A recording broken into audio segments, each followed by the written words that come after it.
तो देखिए आर्टिकल 14 यानी कि फंडामेंटल राइट के ही एक महत्वपूर्ण विषय वस्तु पर मैं इस वीडियो के माध्यम से बहुत कुछ बताने वाला हूँ। और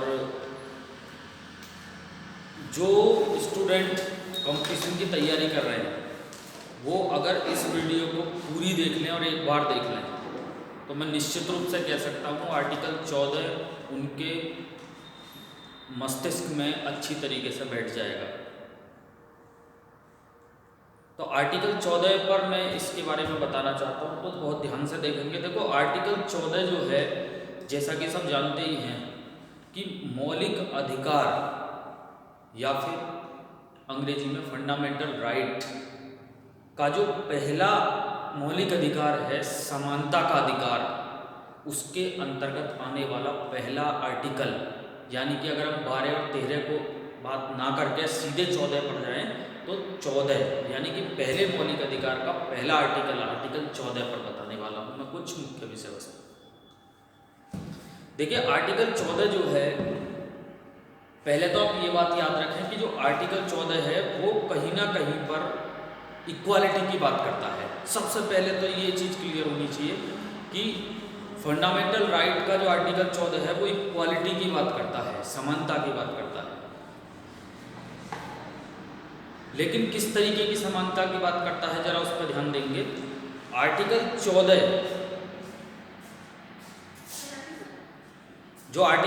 है वो जो समानता की बात करता है इक्वालिटी की, क्योंकि आर्टिकल 14 तो इक्वालिटी की बात करता है, ठीक है।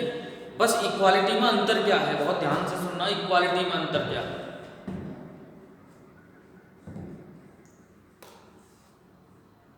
आर्टिकल 14 में दो पोर्शन आपको याद रखने हैं। पहला पोर्शन विधि के समक्ष समानता,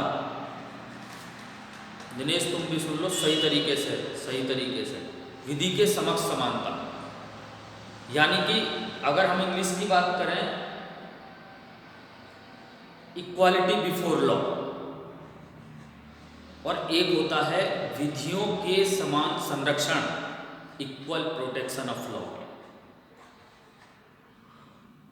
ये दोनों देखने में पढ़ने में एक जैसी लगती हैं, लेकिन वास्तविकता ये है स्टूडेंट, ये दोनों अपने आप में अलग अलग चीज़ें हैं, यानी कि बात ही अलग अलग है। बहुत ध्यान से सुनना है। पहला मैं बता रहा हूँ कि विधि के समक्ष समानता, यानी कि अगर अंग्रेजी की बात करें तो इक्वालिटी बिफोर लॉ, और विधियों के समान संरक्षण, इसको कहते हैं इक्वल प्रोटेक्शन ऑफ लॉ। पहले मैं विधि के समक्ष समानता की बात करता हूँ। देखिए ये जो अवधारणा है ये सबसे पहले तो याद होनी चाहिए ब्रिटेन के संविधान से ली गई, ठीक। इसका मतलब क्या है बहुत अच्छी तरीके से देखेंगे, इसका जो मतलब है बहुत अच्छी तरीके से समझें। ये जो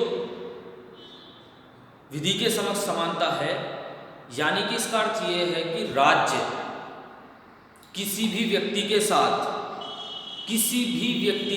बहुत महत्वपूर्ण विषय वस्तु है, यहाँ व्यक्ति शब्द का उल्लेख हुआ है स्टूडेंट, पहले तो यही बात पकड़ लेनी चाहिए। जहाँ व्यक्ति शब्द का उल्लेख होगा समझ लीजिए वहाँ पर नागरिक भी आ जाएगा और विदेशी भी आ जाएगा।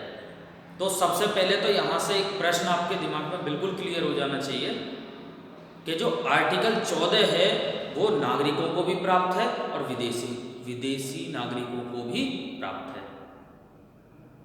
अगर मैं आर्टिकल 14 की बात करता हूँ विधि के समक्ष समानता की, तो इसका मतलब ये है स्टूडेंट, फॉर एग्जाम्पल ऐसे समझिए, इसे ऐसे ज़्यादा समझ में आएगा। जैसे कि मान के चलिए कोई आम व्यक्ति है और एक सरकारी अधिकारी है, सपोज दैट, मान के चलिए एक फॉर एग्जाम्पल से, ऐसे समझ में आएगा ये चीज। विधि के समक्ष समानता, एक तो आम व्यक्ति है ऐसे ही और एक सरकारी अधिकारी है। यदि सरकारी अधिकारी कोई मर्डर कर देता है और आम व्यक्ति भी मर्डर कर देता है, तो भले ही चाहे वो सरकारी अधिकारी है स्टूडेंट, उस पर जो मुकदमा चलेगा वो बिल्कुल ऐसे ही चलेगा जैसे कि किसी सामान्य व्यक्ति पर चलता। इसे कहते हैं विधि के समक्ष समानता, इक्वालिटी बिफोर लॉ। क्लियर? जैसे कि फॉर एग्जाम्पल ये समझिए, अब बात करता हूं मैं विधियों के समान संरक्षण यानी कि इक्वल प्रोटेक्शन ऑफ लॉ। सबसे पहले तो ये याद होनी चाहिए, जो अवधारणा है ये अमेरिका के संविधान से ली है, जो बहुत शानदार सा प्रश्न है जो परीक्षा में पूछा जाना है, ये पूछा जाएगा कभी परीक्षा में। इसके अलावा अगर मैं बात करता हूं, बहुत ध्यान से सुनना है, इसका अर्थ क्या है, कैसे इसे समझेंगे। देखिए विधियों के समान संरक्षण, इसको इस तरीके से समझिए, एक गरीब व्यक्ति है और एक जिसके पास पैसा है वो है, ठीक है। कोर्ट में यदि जाता है तो अमीर व्यक्ति यानी कि जिसके पास पैसा है तो वो तो अपना वकील पैसे से अच्छी तरीके से कर लेगा। भाई सीधी सी बात है, एक बात बताइए मुझे, जिसके पास पैसा है वो तो पैसे से अपना वकील कर लेगा ना। लेकिन एक व्यक्ति गरीब है, वो अपना पैसे से वकील नहीं कर सकता है, इतना महंगा नहीं कर सकता है, तो उसके लिए कोर्ट एक सरकारी वकील की व्यवस्था करता है।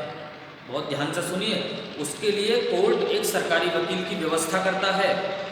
अब क्या होगा, चाहे अमीर हो और चाहे गरीब हो, कोर्ट में दोनों की प्रोसेस एक जैसी हो गई। चाहे अमीर हो चाहे गरीब हो, कोर्ट में दोनों की प्रोसेस कैसी हुई, एक जैसी। अब चूंकि दोनों की प्रोसेस एक जैसी हो गई, इसको कहते हैं विधियों के समान संरक्षण। ये होता है विधियों के समान संरक्षण, यानी कि इंग्लिश में equal protection of law. Clear?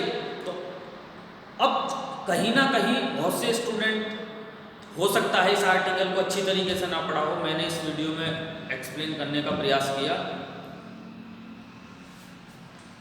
दोनों ही बातें इक्वालिटी को दर्शाती हैं, समानता को दर्शाती हैं, लेकिन दोनों ही बातों में अंतर है, ये विशेष रूप से याद होना चाहिए, ठीक है। वीडियो को लाइक और शेयर करना ना भूलें, चैनल को सब्सक्राइब अवश्य करें ऐसी ही बेहतर वीडियो देखने के लिए।